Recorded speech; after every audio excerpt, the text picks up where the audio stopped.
Hello everyone, good afternoon. Today we are going to learn about the reproduction in animal.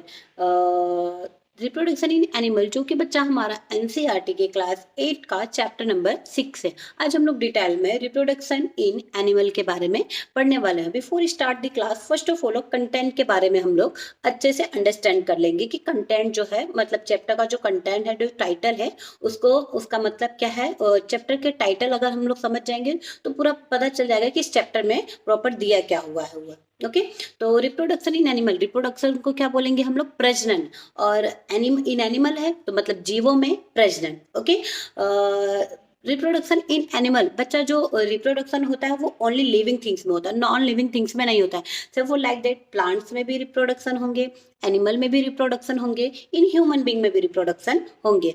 आज but हमारे इस chapter में दिया हुआ है एनिमल के बारे में, तो हम लोग डिटेल में एनिमल के बारे में पढ़ेंगे, रिप्रोडक्शन इन एनिमल। ओके तो first of all reproduction, reproduction बच्चा जो है क्या, रिप्रोडक्शन को क्या बोलेंगे? हमने बोला रिप्रोडक्शन को हम लोग बोलेंगे प्रजनन। ये तो उसका ट्रांसलेशन हुआ। अब रिप्रोडक्शन का मीनिंग क्या होता है? Reproduction is a biological process. Okay reproduction is a biological process which new individual and offspring are produced from their parents. Reproduction जो होता है एक में से दूसरे ऑर्गेनिज्म का ग्रोथ एंड डेवलपमेंट होता है, किसके थ्रू? उनके पेरेंट्स के थ्रू। एक में से सिंपली बोलेंगे, एक में से दूसरी बनने के प्रोसेस को हम लोग क्या बोलेंगे? रिप्रोडक्शन बोलेंगे। ओके अब रिप्रोडक्शन जो होता है बेटा वो कितने टाइप्स के होते हैं, उसका वर्क क्या होता है, वो वर्क कैसे करता है, उसके बारे में पढ़ेंगे। तो रिप्रोडक्शन के बच्चे जो होंगे कितने टाइप्स होंगे? तो there are two types of reproduction. First one is sexual reproduction and second one is asexual reproduction.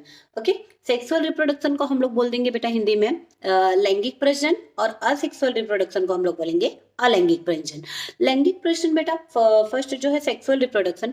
Sexual reproduction में बेटा वो होता है क्या है? सेक्सुअल रिप्रोडक्शन जो होता है वो डबल ऑर्गेनिज्म के होता है, डबल प्लांट्स के बीच में होता है, डबल पर्सन के बीच में होता है। मतलब सेक्सुअल रिप्रोडक्शन करने के लिए वो सेल्फ रिप्रोडक्शन नहीं कर सकते, उनको दूसरे ऑर्गेनिज्म की हेल्प लेनी पड़ेगी, दूसरे ऑर्गेनिज्म की मदद से वो रिप्रोडक्शन कर सकते हैं। एंड असेक्सुअल रिप्रोडक्शन बच्चा वो होता है, वो सिंगल सेल ऑर्गेनिज्म होते हैं, वो खुद से ही अपना रिप्रोडक्शन कर लेते हैं। फॉर लाइक दैट जैसे असेक्सुअल रिप्रोडक्शन का एग्जांपल लेंगे, अमीबा ले लेंगे, पैरामीशियम ले लेंगे, कैक्टस ले लेंगे। ये लोग क्या होते हैं? ये सिंगल सेल ऑर्गेनिज्म है, तो इनके अंदर क्या होता है? असेक्सुअल रिप्रोडक्शन होता है। और सेक्सुअल रिप्रोडक्शन में हम लोग ले लेंगे तो ह्यूमन बींग को ले लेंगे, प्लांट्स को ले लेंगे, एनिमल्स को ले लेंगे, जितने भी लिविंग थिंग्स हैं वो सेक्सुअल रिप्रोडक्शन में आएंगे। बट नॉन लिविंग थिंग्स जो होंगे वो ना तो सेक्सुअल रिप्रोडक्शन में आएंगे ना तो असेक्सुअल रिप्रोडक्शन में आएंगे। असेक्सुअल रिप्रोडक्शन वो है जो सेल्फ अपना रिप्रोडक्शन कर लेता है, किसी अदर ऑर्गेनिज्म की जरूरत नहीं पड़ता है। और सेक्सुअल रिप्रोडक्शन के अंदर क्या होता है? उसे दूसरे ऑर्गेनिज्म की जरूरत पड़ती है। अब हमने देख लिया चैप्टर के टाइटल के बारे में, पढ़ लिया कि रिप्रोडक्शन इन एनिमल क्या है और इसके मोड ऑफ रिप्रोडक्शन क्या है। टू रिप्रोडक्शन है, एक sexual reproduction and second one is asexual reproduction. Sexual reproduction में क्या था? जो डबल पेरेंट के बीच में था वो होता था, वो सेक्सुअल रिप्रोडक्शन हमारा हो गया। एंड जो सिंगल पेरेंट के बीच में होता था वो हमारा असेक्सुअल रिप्रोडक्शन हो गया। अब सेक्सुअल रिप्रोडक्शन के डिफाइन क्या है उसके बारे में हम लोग पढ़े। सेक्सुअल रिप्रोडक्शन बच्चा अब है क्या, आप देखेंगे the fusion of male and female gamete are called to sexual reproduction. वो प्रोसेस, वो फ्यूजन जहाँ पे male gamete and female gamete combine होते हैं उसको हम लोग बोल देंगे सेक्सुअल रिप्रोडक्शन। असेक्सुअल रिप्रोडक्शन में तो किसी अदर ऑर्गेनिज्म के गैमेट्स की जरूरत ही नहीं पड़ती, वो अपने सिंगल गैमेट की वजह से रिप्रोडक्शन खुद कर सकते हैं। अब बेटा देखेंगे जैसे प्लांट और एनिमल में भी different reproductive mode of organ होते हैं। जैसे प्लांट में हमने एनिमल में देखा सेक्सुअल और असेक्सुअल रिप्रोडक्शन, ऐसे प्लांट के अंदर भी sexual reproduction and asexual reproduction होते हैं। प्लांट के अंदर सीपल, पीटल, स्टिग्मा, स्टेमेन, ये सारे प्लांट के थे जो कि हम लोग अपने प्रीवियस क्लास में पढ़ लिए थे। क्लास 7th में हमने पढ़ चुके थे प्लांट के अंदर रिप्रोडक्शन, 7th स्टैंडर्ड में हमने पढ़ चुका था कि प्लांट के अंदर रिप्रोडक्शन क्या हुआ, अब हम लोग एनिमल के अंदर रिप्रोडक्शन के बारे में पढ़ रहे हैं। ठीक है, तो हमने प्लांट के में भी अंदर देखा था कि प्लांट को भी 2 टाइप्स के रिप्रोडक्शन होते हैं, sexual reproduction and asexual reproduction. Plant के भी जो थे रिप्रोडक्टिव ऑर्गन थे, वैसे ही हमारे एनिमल के भी रिप्रोडक्टिव ऑर्गन है, मेल एंड फीमेल। अब मेल रिप्रोडक्टिव ऑर्गन के बारे में, मेल रिप्रोडक्टिव ऑर्गन के बारे में हम लोग पढ़ेंगे। बच्चों मेल रिप्रोडक्टिव ऑर्गन जो होगा मेनली मोस्ट 4 इंपॉर्टेंट होते हैं, 4 में से 3 में भी ज्यादा इंपॉर्टेंट होते हैं मेल रिप्रोडक्टिव ऑर्गन में। उसमें फर्स्ट हमारा क्या था, स्पर्म हो गया, उसके बाद हो गया हमारा टेस्टिस एंड पेनिस। ये 3 चीज जो होते हैं, 3 मोड ऑफ रिप्रोडक्टिव ऑर्गन जो होते हैं हमारे, ये इंपॉर्टेंट होते हैं।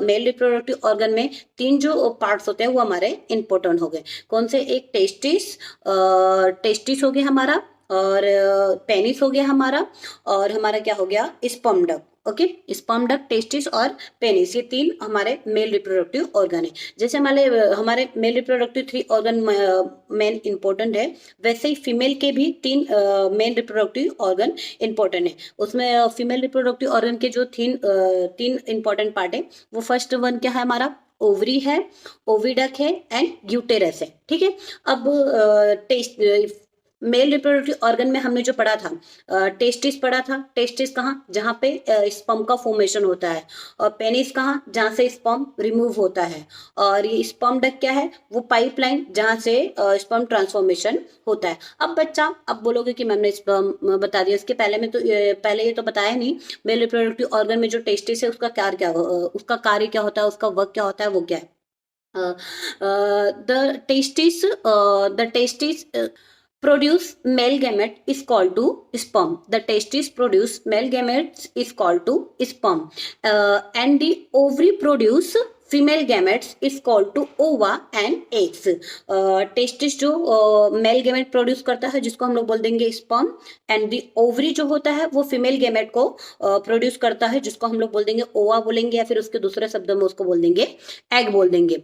अब बेटा क्या क्या जाता है, हमने ये मेल रिप्रोडक्टिव ऑर्गन के पार्ट्स के बारे में अच्छे से पढ़ा। तीनों को क्या होता है, टेस्टिस जो रहता है वहाँ पे स्पर्म का फॉर्मेशन होता है, और ये स्पर्म डक्ट क्या होता है, जहाँ से स्पर्म रिलीज होता है, और एंड पॉइंट क्या होता है, वो पेनिस से वो रिमूव होके निकलता है। अब देखेंगे कि फीमेल रिप्रोडक्टिव ऑर्गन में बेटा ओवरी वहां पे होता है जहां पे एग का फॉर्मेशन होता है। एग जहां पे मैच्योर होके क्या कहता है, वो रिलीज होता है। हमें पता है बच्चा क्या कहता है कि ओवरी में से एग जो होता है क्या कहता है, जब एग पूरी तरीके से मैच्योर होता है तो एवरी 1 मंथ में वो एग रिमूव होता है। किसके थ्रू रिमूव होता है, ओविडक्ट के थ्रू रिमूव होता है। ओवरी में कहा, वहां पे एग क्या मैच्योर होता है, मतलब एग का फॉर्मेशन होता है, एग वहां पे बनना स्टार्ट होता है, और ओविडक्ट से क्या होता है, वो रिमूव होता है। अब सेकेंड हमारा एक छूट गया था, क्या था हमारा, यूटेरस। यूटेरस क्या था बेटा, यूटेरस वो चीज है, वो जगह है जिसका यूज होता है 0 से लेके 9 मंथ तक बेबी का ग्रोथ एंड डेवलपमेंट यूटेरस के अंदर होता है। वो तो आगे के चैप्टर में हम लोग उसके बारे में डिटेल में पढ़ने वाले हैं। अब बच्चा हम लोग देखेंगे कि फर्टिलाइजेशंस, बच्चा फर्टिलाइजेशंस है क्या, उसके बारे में हम लोग पढ़ेंगे।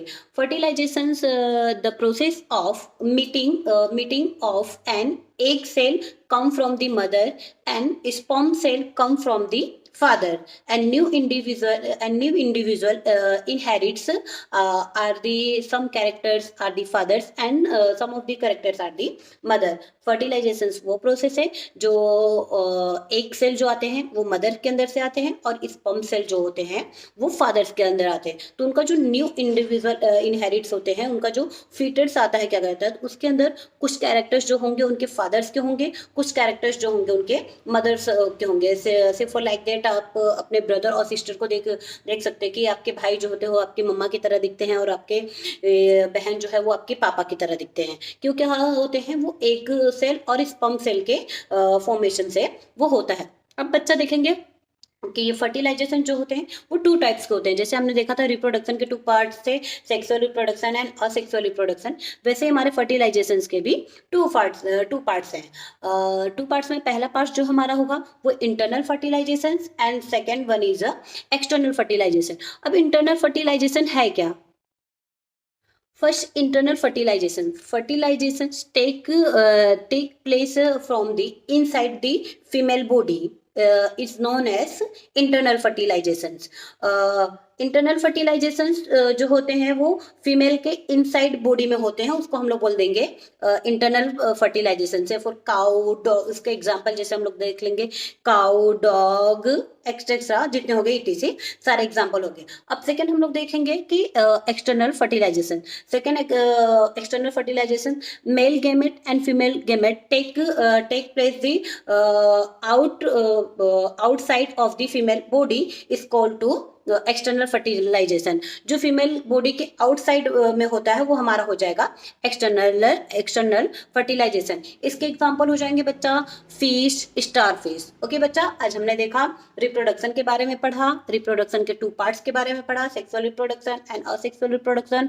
उसके बारे में पढ़ा कि मेल रिप्रोडक्टिव ऑर्गन के बारे में पढ़ा, मेन मेल रिप्रोडक्टिव ऑर्गन के बारे में पढ़ा, मेन फीमेल रिप्रोडक्टिव ऑर्गन के बारे में पढ़ा। अब रिप्रोडक्शन होते कैसे हैं, वो किसकी वजह से होते हैं, फर्टिलाइजेशन की वजह से होते हैं। फर्टिलाइजेशन क्या था, फर्टिलाइजेशन जो है वो first step of the reproduction. Fertilization is the process of first step of reproduction. Fertilization वो था रिप्रोडक्शन का पहली प्रोसेस थी, पहली प्रक्रिया थी, उसको हम लोग बोलते थे फर्टिलाइजेशन। और फर्टिलाइजेशन कितने टाइप्स के होते थे, 2 टाइप्स के होते थे। First external fertilization and second internal fertilization. External fertilization बच्चा वो था जो फीमेल बॉडी के आउटसाइड होता था, वो हमारा external fertilization. And female body के जो इनसाइड था वो हमारा इंटरनल फर्टिलाइजेशन। एक्सटर्नल फर्टिलाइजेशन के एग्जाम्पल थे आपका फिश हो गया और स्टार फिश हो गया। इंटरनल फर्टिलाइजेशन के एग्जाम्पल को हम लोग अगर बेसिकली देखेंगे in human being, cow, dog, ये सारे हमारे हो गए हैं इंटरनल फर्टिलाइजेशन। अब आगे का पोर्शन जो बेटा हम लोग नेक्स्ट वीडियो में पढ़े होंगे। आज का पोर्शन अगर आपको अच्छा लगा होगा तो वीडियो को प्लीज लाइक करिए, सब्सक्राइब करिए एंड शेयर करिए। धन्यवाद।